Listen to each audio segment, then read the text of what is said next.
Salut l'équipe, la nouvelle date de sortie du marché crypto. Les gars, vous savez que j'aime bien les confluences de Trendline et les dates. Donc on va regarder ça ce matin puisque j'ai vu plusieurs confluences sur une certaine time frame qui est une time frame qui est très intéressante, puisque c'est du trimestriel. Donc on regardera ça ce matin. On ira voir bien évidemment ce que nous fait BTC, puisque ce qu'il fait à court terme, c'est vraiment hyper important. Et plein d'autres petites choses. Vous avez toujours le fichier Excel qui est disponible. Merci encore à tous pour vos dons et je continue de vous l'envoyer. D'ailleurs, je pense qu'il y en a qui sont contents, surtout que on va parler de mon top 1 des cryptos sur ce fichier. C'est parti avec un BTC ce matin, 82 787 $. On perd 1,8%. Ether qui continue à être mou du genou, il perd 2,5%. Il a fait yo-yo tout le week-end. On a une bête perf de BNB plus 3%. ADA, lui, il perd 5%. Pi, il perd 8%. Dans le bas, dans le milieu du top 25, on a OM qui prend 4,4%. Bravo à lui, mais c'est plutôt du rouge ce matin. On a quand même NIR qui, lui, il perd 5%. Et OKB qui prend un petit 5%. Un joli 5%, même plutôt petit. Et c'est TKX qui est 50e. Je sais toujours pas ce que c'est que cette crypto. Et en fait, je crois que je m'en fous. Les gars, à côté, on commence avec le H4 du BTC. Je vous disais qu'il fallait pas perdre cette zone. On est en train de continuer de la travailler. On n'a pas pris les stops, donc ça c'est plutôt une bonne nouvelle, hein. Il y a eu une bataille de whales là ce week-end là, parce qu'il y avait un mec qui avait pris un gros short du côté de Hype. Enfin en tout cas c'est comme ça que ça a été interprété. Pour l'instant, vous voyez qu'on latéralise. Alors, ce qui m'emmerde un peu, c'est qu'on a laissé, quelques stops, mais ça va. Franchement, ça va. Pour l'instant, mais vous le savez, il faudrait quand même qu'on aille récupérer assez rapidement les 85 000 $ qu'on a travaillé, légèrement hier, pour pas que ça se transforme quand même en bear flag. On voudrait vraiment un inversement de tendance, puis vous regardez, là vous voyez, on descend, hop hop hop, on essaye de gratter un peu, je vais enlever toute la partie Trump là, ça c'était le fameux week-end de Trump, tac tac tac, et bam, on descend, et là j'espère qu'on fait pas un nouveau bear flag pour descendre, parce que on voit en daily, hein, quand même, on a l'impression qu'on laisse quelques stops, donc revenir tester les 79 000, ça existe, il y a un monde où ça existe. On n'oublie pas, quand je vous ai parlé du croisement MACD 3 jours, c'est pas instantané, enfin d'ailleurs il n'y a plus le croisement MACD, mais quand je vous parlais de la divergence, là on la voit très très bien, c'est pas instantané et il se peut quand même d'avoir de retravailler, même faire un nouveau plus bas, très souvent ça peut arriver. Et de venir retravailler ces clôtures de bougies vers les 80 000 $, c'est pas impossible, tout simplement. Ça permettrait de prendre les stops. Les gars, du côté des autres infos, on va démarrer tout de suite avec les contrats futurs, enfin les contrats CME, pardon, puisqu'on a créé un gap dans le gap. Ça, c'est assez drôle. Hop, je vais vous montrer. Tac, gap dans le gap. Vous voyez, juste là, on le voit en H4. Il est là, même si on prend les clôtures de bougies, on va essayer de se le faire proprement, puisque là on a réouvert, on a quand même essayé de commencer à le clôturer. Avec les mèches, on peut considérer, je vais pas vous le tracer parce que vous le voyez, avec les mèches, on peut considérer qu'il a été retravaillé. De toute façon, le plus important, c'est ce gap. On va mettre en daily, non, remarque qu'il est plutôt pas mal en H4, c'est ce gap à aller travailler jusqu'au 86 450, qui, à mon avis, sera comblé, et c'est à ce moment-là, je pense que même que ce sera comblé cette semaine, et à ce moment-là, il faudra faire vraiment très attention, puisque tout simplement on sera ce sera sur une zone de retournement possible. Allez, je vous montre l'indicateur de la nouvelle date de fin de sortie de Bullrun. Donc il faut se mettre en trimestriel. Et ce que je voulais vous montrer, c'est souvent des confluences de dates, et on fait quelque chose d'assez... désolé, il y a beaucoup de choses, et puis alors en trimestriel, il y a le tout qui sort, mais mes petites trendlines, elles sont hyper importantes en fonction des time frames. C'est pour ça que je suis obligé de les laisser. Et vous voyez la grosse noire là, la très très grosse, je vais la sélectionner si j'y arrive, voilà, c'est celle-ci. La très grosse, à chaque fois, en trimestriel, on a un pic, on vient taper cette trendline, enfin ça arrivait 2 fois, en 2021, vous voyez sur le premier top du BTC, tac tac tac, après on a fait une belle divergence. Après, avec justement le petit pump ici jusqu'aux 69 000, vous voyez, et la première fois c'était en 2018, tac, juste là, vous voyez, on l'a tapé. Donc on peut considérer que cette line c'est une grosse résistance, hein, puisque c'est du trimestriel. Et tout simplement, sur ce bull run, si on peut appeler ça un bull run, mais on peut considérer que le BTC en tout cas il a été en bull run, hein.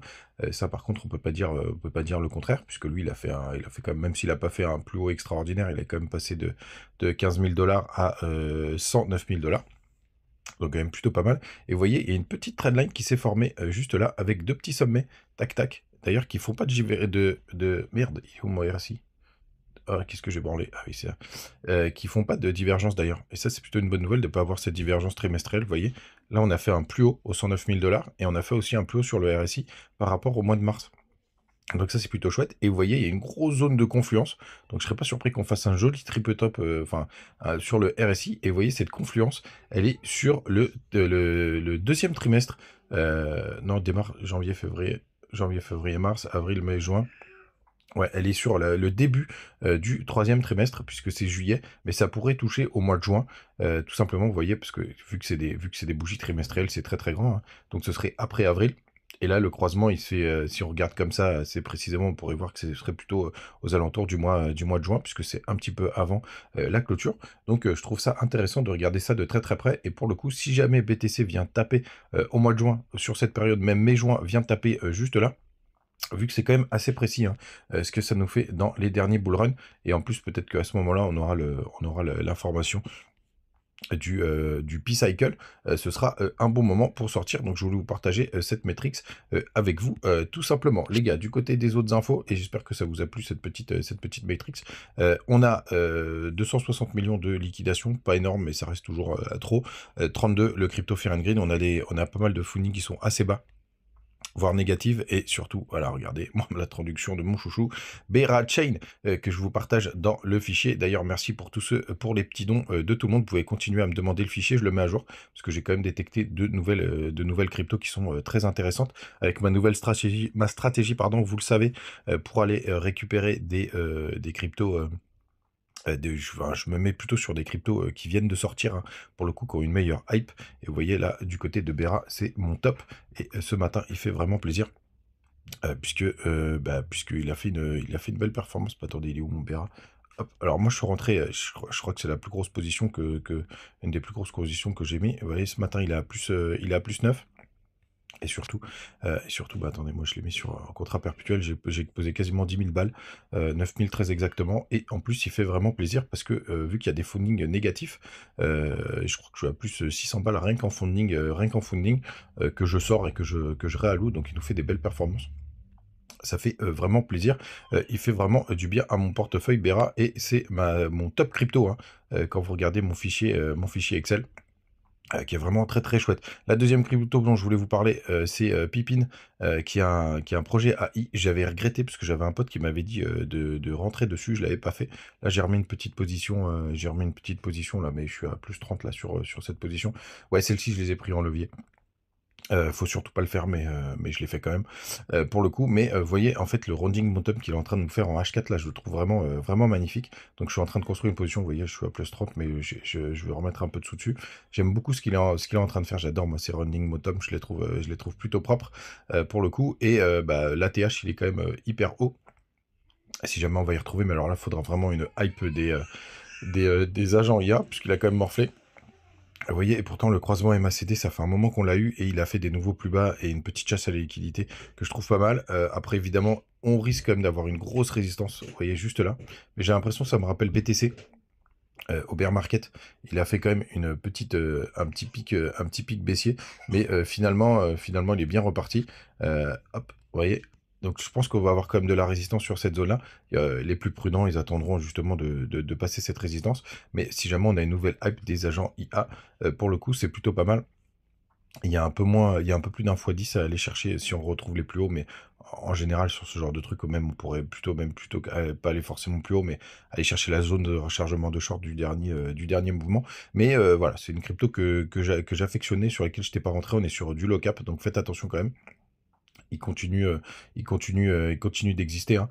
Vous voyez, ils continuent de raconter leurs petites conneries. Mais je voulais vous partager Pipin et Bera. Je pense que je vous en montrerai d'autres sur les prochains jours. Les gars, vous savez tout. Passez une très très bonne journée. N'hésitez pas à rejoindre du côté de Telegram. Vous avez toujours les liens du côté de BitGet et de Crypto.com pour ceux qui veulent la carte. Et vous avez toujours le petit fichier Excel. Faut m'envoyer un petit mail. Et je vous envoie les adresses pour faire les petits dons. Et merci déjà à tous ceux qui m'ont envoyé des petits dons, ça fait vraiment plaisir. Vous savez, moi j'aime quand tout est gratos. Et si vous avez envie, par contre, parce qu'on me le demande depuis longtemps, n'hésitez pas, ça fait aussi plaisir à la chaîne et ça la fait vivre. On se retrouve demain, ciao.